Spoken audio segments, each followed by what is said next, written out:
तो उसका विष दूर हो जाता है। प्रिय आत्मन, विचार करो, आचार्य मानतुंग ने संकट में समय सार हाथ नहीं लिया। कुमुद चंद्र स्वामी ने इस संकट के समय समय सार हाथ में नहीं लिया। वादिराज स्वामी ने संकट के समय समय सार हाथ में नहीं लिया। आचार्य मानतुंग स्वामी ने भक्ति का सहारा लिया। आचार्य समंतभद्र ने स्तोत्र का सहारा लिया।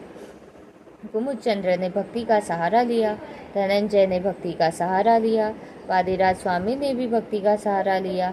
हम आपसे भी कहेंगे, जब हमारे आचार्य ने स्तोत्र के सहारे को लेकर के इतनी बड़ी विपदा को पार कर लिया, तो फिर हम स्तोत्र का सहारा लेकर आत्मा का भवसागर पार करेंगे, मुक्ति संपदा को प्राप्त करेंगे। उस अनंत चतुष्टय रूपी संपदा को देने वाला स्तोत्र है। इस महामंगल कामना के साथ हम प्रवेश करते हैं भक्तामर स्तोत्र में।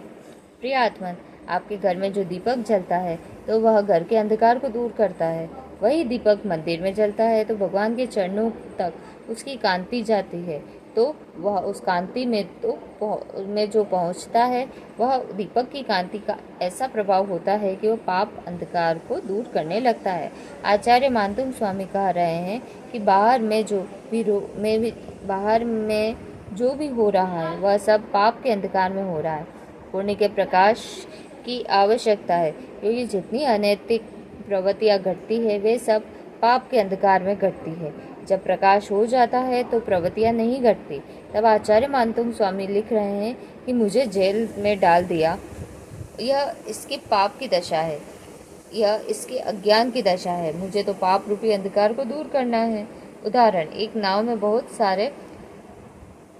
सारे बच्चे जा रहे थे। वे बच्चे उद्यम करने लगे। नाव में एक सन्यासी बैठा था। सन्यासी बोला, नाविक कहो तो मैं अभी नाव को पलटा दूं और अभी से बच्चे नदी में डूब जाएंगे। नाविक बोला, नाव को मत पलटो, इतनी बुद्धि को पलटे दो, इनकी बुद्धि को पलट दो। आचार्य श्री मानतुंग स्वामी कहते हैं, हमें लोहे के ताले नहीं तोड़ना है, हमें तो कर्मों के ताले तोड़ना है, पापों के ताले तोड़ना है। कर्मों के ताले तोड़ने के लिए स्तोत्र रचेंगे, स्तुतियाँ करेंगे। स्तुति के रचने से कर्मों के ताले टूट जाएंगे। हम हर घर में ट्यूबलाइट जलाते हैं, बल्ब जलाते हैं, मरकरी जलाते हैं। ये विद्युत दीप अंधकार को दूर करते हैं, लेकिन यह वही कांति जब भगवान के चरणों में पड़ती है। हम घर की ट्यूबलाइट जलाते हैं, बल्ब जलाते हैं, मरकरी जलाते हैं, ये विद्युत दीप अंधकार को दूर करते हैं, लेकिन वही कांति जब भगवान के चरणों में पड़ती है तो पाप रूपी अंधकार को नष्ट कर देती है। जब हम भगवान के चरणों में पहुँचे तो हमारी दृष्टि कहाँ होनी चाहिए? तम गोमटेशम पणमामि नित्यम। गोमटेश अष्टक पढ़ने में 8 बार चरणों में दृष्टि, शांति भक्ति के 8 पदों में चरणों में दृष्टि लेगा। आचार्य यह कह रहे हैं, भगवान मैं कहाँ पड़ा हूँ और मैं देख रहा हूँ तुम्हारे चरणों में पड़ा हूँ। रहस्य की ओर जाओ। मुझे यह नहीं देखना कि इसमें क्या लिखा है, मुझे वहाँ तक पहुँचना है कि मानतुंग स्वामी उस समय क्या अनुभूति कर रहे होंगे, जिस समय लिख रहे होंगे। उस समय उनकी चिंतना क्या चल रही होगी, कौन सी चिंतन धारा चल रही होगी। जब आपकी पद कांति उनके पापों को दल सकती है, जब आपकी पद कांति उनके पापों को दल सकती है।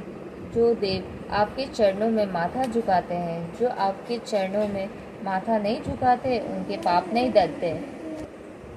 विशेषता मुकुटों की नहीं है, विशेषता आपके चरणों की है। मुकुट तो व्यवहार में है, विशेषता तो झुके हुए भावों की है। जिस आत्मा के भाव जिनेंद्र भगवान के चरणों में झुक कर, उसके लिए सम्यक दर्शन की कांति प्राप्त होती है, सम्यक ज्ञान की कांति प्राप्त होती है, सम्यक चारित्र की कांति प्राप्त होती है।